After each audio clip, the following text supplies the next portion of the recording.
کہ امام کے اصحاب ایک صحابی ہیں صفوان، یہ چھٹے امام، ساتویں امام، آٹھویں امام، شاید چھٹے نہیں، ساتویں، آٹھویں اور نویں تینوں کے صحابی، اور ان کی سب سے بڑی خصوصیت یہ تھی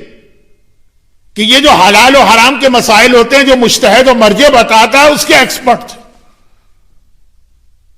اور شوقین تھے لوگوں کو یہ نالج دینے کے۔ ایک تو وہ علم ہے جو چھٹے امام نے کہا، پوچھا مولا دنیا، چھٹے امام کی حدیث، مولا دنیا کا سب سے بڑا جھوٹا آدمی کون ہے؟ یہ اصول کافی میں ملے گی، جھوٹا آدمی کا سب سے بڑا جھوٹا وہ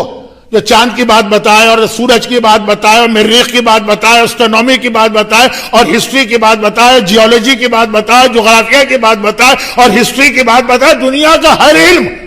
اس سے پوچھ لو حلال خدا کیا ہے، حرام خدا کیا ہے، وضو کے واجبات کیا، کہ اس کا جواب مجھے نہیں آتا۔ اس سے بڑا جھوٹا کوئی نہیں اگر یہ کہے کہ میں علم رکھتا ہوں۔ اصل علم تو یہی ہے نا جو قبر میں کام آئے گا، جو قیامت میں کام آئے گا۔ وہاں اللہ آپ سے یہ نہیں پوچھے گا کہ چاند پہ کیسے جاتے ہیں اور مریخ پہ کیسے جاتے ہیں، یہ ساری چیزیں دنیاوی ترقی کے لیے ضروری ہیں، لیکن یہ سب لو اور وہ چھوڑ دو۔ تو اب صفوان کی خاصیت، صفوان کا انتقال ہوا،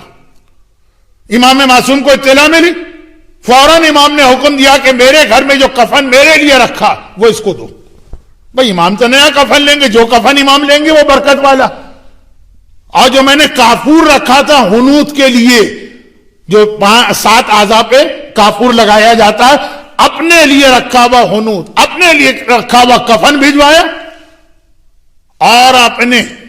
چچا 7ویں امام کے بیٹے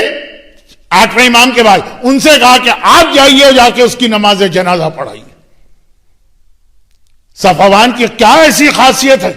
کہ یہ خاصیت ہے کہ وہ حلال و حرام کے مسائل دین خدا کی تعلیمات دیتا ہے۔